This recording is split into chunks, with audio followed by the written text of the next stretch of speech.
Hello everyone, welcome to ಐಜಿಸ್ cooking channel. ಇವತ್ತಿನ ವಿಡಿಯೋದಲ್ಲಿ ನಾವು ಕಾಳು ಗೊಜ್ಜನ್ನು ಯಾವ ರೀತಿಯಾಗಿ ಮಾಡ್ಕೊಳ್ಳೋದು ಅಂತ ನೋಡೋಣ. ಇದು ಮುದ್ದೆ ಜೊತೆಗೆ ಹಾಗೆಯೇ ರೊಟ್ಟಿ, ಚಪಾತಿ, ಅನ್ನ ಎಲ್ಲದಕ್ಕೂ ಸಹ ಚೆನ್ನಾಗಿರುತ್ತೆ.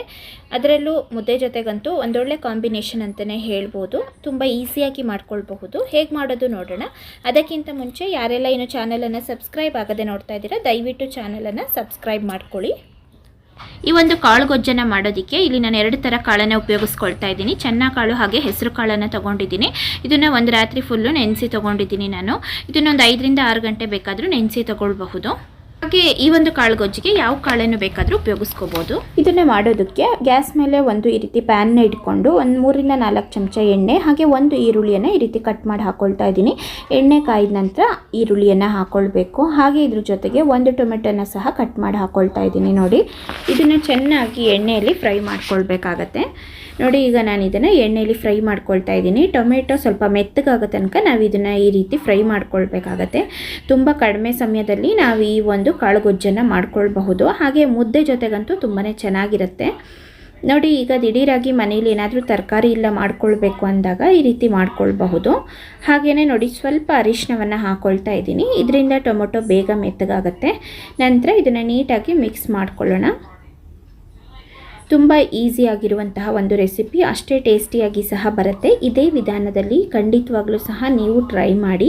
ಖಂಡಿತವಾಗ್ಲೂ ಸಹ ತುಂಬ ಚೆನ್ನಾಗಿತ್ತು ಅಂತ ಹೇಳ್ತೀರಾ. ನೋಡಿ, ಈಗ ಕಾಳನ್ನು ಹಾಕ್ಕೊಳ್ತಾ ಇದ್ದೀನಿ.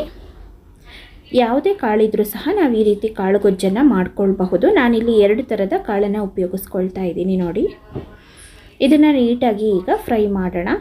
ಈ ಕಾಳನ್ನು ನಾವು ಮುಂಚೆನೇ ಕುಕ್ಕರಲ್ಲಿ ಬೇಕಾದರೂ ಬೇಯಿಸಿ ತಗೊಳ್ಬಹುದು, ಅಥವಾ ಈ ರೀತಿಯೂ ಸಹ ನಾವು ಹಸಿ ಹಾಕ್ಕೊಂಡು ಇದನ್ನು ಈ ರೀತಿಯ ಒಂದು ಪ್ಯಾನಲ್ಲೇ ಬೇಯಿಸ್ಕೊಳ್ಬಹುದು. ನೋಡಿ, ಈಗ ಇದಕ್ಕೆ ಸ್ವಲ್ಪ ನೀರನ್ನು ಹಾಕ್ಕೊಂಡು ಬೇಯಿಸ್ಕೊಳ್ಬೇಕಾಗತ್ತೆ ನಾವು. ನಾನಿಲ್ಲಿ ಒಂದು ದೊಡ್ಡ ಲೋಟದಲ್ಲಿ 1 ಲೋಟದಷ್ಟು ನೀರನ್ನು ಹಾಕ್ಕೊಳ್ತಾ ಇದ್ದೀನಿ. ಇದನ್ನು ಲಿಡ್ಡನ್ನು ಕ್ಲೋಸ್ ಮಾಡಿಕೊಂಡು ಬೇಯಿಸ್ಕೊಳ್ಬೇಕಾಗತ್ತೆ. ಒಂದು ಸತಿ ಚೆನ್ನಾಗಿ ಮಿಕ್ಸ್ ಮಾಡಿಕೊಂಡು ನಂತರ ಇದಕ್ಕೆ ಲಿಡ್ಡನ್ನು ಕ್ಲೋಸ್ ಮಾಡಿಕೊಂಡು ಬೇಯಿಸ್ಕೊಳ್ಳೋಣ. ಇದನ್ನು ಬೇಯಿಸೋಕೆ ಬಿಟ್ಬಿಟ್ಟು ನಂತರ ಒಂದು ಮಿಕ್ಸಿ ಜಾರ್ನ ತೊಗೊಂಡು ಮಸಾಲೆನ ರೆಡಿ ಮಾಡ್ಕೊಳ್ತಾ ಇದ್ದೀನಿ. ನೋಡಿ, ಸ್ವಲ್ಪ ತೆಂಗಿನಕಾಯಿನ ಹಾಕ್ಕೊಂಡಿದ್ದೀನಿ. ಹಾಗೆ 1 ಈರುಳ್ಳಿಯನ್ನು ಈ ರೀತಿ ಕಟ್ ಮಾಡಿಕೊಂಡು ಮಸಾಲೆಗೆ ಹಾಕ್ಕೊಳ್ತಾ ಇದ್ದೀನಿ. ನೋಡಿ, ಹಾಗೆ ಸ್ವಲ್ಪ ಬೆಳ್ಳುಳ್ಳಿ ಮತ್ತು ಈ ರೀತಿ ಶುಂಠಿಯನ್ನು ಕಟ್ ಮಾಡಿ ಹಾಕ್ಕೊಳ್ತಾ ಇದ್ದೀನಿ. 3 ಪೀಸಷ್ಟು ಶುಂಠಿ, ಹಾಗೆಯೇ 4 ಎಸಳಷ್ಟು ಬೆಳ್ಳುಳ್ಳಿ ತೊಗೊಂಡಿದ್ದೀನಿ. ಸ್ವಲ್ಪ ಕೊತ್ತಂಬರಿ ಸೊಪ್ಪನ್ನು ಸಹ ಸೇರಿಸ್ಕೊಳ್ತಾ ಇದ್ದೀನಿ. ನೋಡಿ, ಹಾಗೆ ಸ್ವಲ್ಪ ಪುದೀನವನ್ನು ಸಹ ಸೇರಿಸ್ಕೊಳ್ತಾ ಇದ್ದೀನಿ. ಒಂದು 4 ಪೀಸಷ್ಟು ಲವಂಗವನ್ನು ಹಾಕ್ಕೊಳ್ತಾ ಇದ್ದೀನಿ. ಹಾಗೆ ಇದರೊಟ್ಟಿಗೆ 2 ಪೀಸಷ್ಟು ಚಕ್ಕೆನ ಸಹ ಸೇರಿಸ್ಕೊಳ್ತಾ ಇದ್ದೀನಿ. ಈ ರೀತಿ ಸ್ವಲ್ಪನೇ ನೀವು ಮಸಾಲೆಯನ್ನು ಆ್ಯಡ್ ಮಾಡ್ಕೊಳ್ಬೇಕಾಗುತ್ತೆ. ತುಂಬ ಜಾಸ್ತಿ ಪ್ರಮಾಣದಲ್ಲಿ ಮಸಾಲೆಯನ್ನು ತೊಗೊಳ್ಬೇಡಿ. ಈ ರೀತಿ ಹಾಕ್ಕೊಳ್ಳೋದ್ರಿಂದ ತುಂಬ ಚೆನ್ನಾಗಿರುತ್ತೆ, ಪರ್ಫೆಕ್ಟಾಗಿ ಬರುತ್ತೆ ನಿಮಗೆ. ಮಸಾಲೆಯನ್ನು ಇದೇ ಪ್ರಮಾಣದಲ್ಲಿ ಹಾಕ್ಕೊಳ್ಳಿ. ಒಂದು 2 ಚಮಚದಷ್ಟು ಇಲ್ಲಿ ಧನಿಯಾ ಪೌಡರನ್ನು ಉಪಯೋಗಿಸ್ಕೊಂಡಿದ್ದೀನಿ, ಹೋಮ್ ಮೇಡ್ ಧನಿಯಾ ಪೌಡರನ್ನು. ಹಾಗೆಯೇ ಅಚ್ಚಕಾರದ ಪುಡಿಯನ್ನು ಒಂದು 2 ಚಮಚದಷ್ಟು ಹಾಕ್ಕೊಳ್ತಾ ಇದ್ದೀನಿ.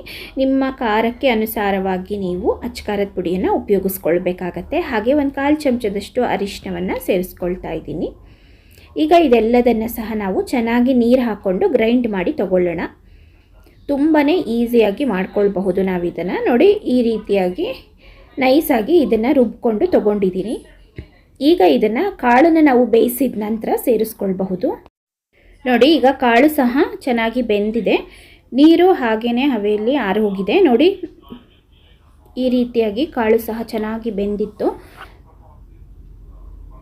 ಇದಕ್ಕೀಗ ರುಬ್ಬಿರುವಂತಹ ಮಿಶ್ರಣವನ್ನು ಸೇರಿಸ್ಕೊಳ್ತಾ ಇದ್ದೀನಿ. ನೋಡಿ, ತುಂಬ ಚೆನ್ನಾಗಿರುತ್ತೆ. ಈ ವಿಧಾನದಲ್ಲಿ ಒಂದ್ಸತಿ ಕಾಳು ಗೊಜ್ಜನ್ನು ಮಾಡ್ಕೊಳ್ಳಿ. ಯಾವುದೇ ಕಾಳನ್ನು ಬೇಕಾದರೂ ಉಪಯೋಗಿಸ್ಕೊಂಡು ಮಾಡ್ಕೊಳ್ಳಿ, ಇಷ್ಟೇ ರುಚಿಯಾಗಿ ಚೆನ್ನಾಗಿರುತ್ತೆ. ಈಗ ಇದನ್ನು ಸ್ವಲ್ಪ ಕುದಿ ಬರೆಸ್ಕೊಳ್ತಾ ಇದ್ದೀನಿ. ನಂತರ ಇದನ್ನು ನೀರು ಹಾಕಿ ನೀಟಾಗಿ ಕುದಿಸ್ಕೊಳ್ಳೋಣ. ಇನ್ನೊಂದು ಸರಿ ಸ್ವಲ್ಪ ಕುದಿ ಬಂದ ನಂತರ ಮತ್ತೆ ಇದಕ್ಕೆ ಸ್ವಲ್ಪ ಅದೇ ಮಿಕ್ಸಿ ಜಾರಿಗೆ ನೀರನ್ನು ಆ್ಯಡ್ ಮಾಡಿಕೊಂಡು ಹಾಕ್ಕೊಳ್ತಾ ಇದ್ದೀನಿ. ಇದನ್ನು ಈಗ ನಾವು ಚೆನ್ನಾಗಿ ಕುದಿಸ್ಕೊಳ್ಬೇಕಾಗತ್ತೆ. ಹಾಗೆ ಉಪ್ಪು ಎಷ್ಟು ಬೇಕು ಈಗಲೇ ನಾವು ನೋಡಿಕೊಂಡು ಇದಕ್ಕೆ ಉಪ್ಪನ್ನು ಹಾಕ್ಕೊಳ್ಬೇಕಾಗತ್ತೆ. ನೋಡಿ, ಲಿಡ್ನ ಕ್ಲೋಸ್ ಮಾಡಿಕೊಂಡು ಚೆನ್ನಾಗಿ ಇದನ್ನು ಕುದಿ ಬರೋ ತನಕ ಬಿಡಬೇಕು.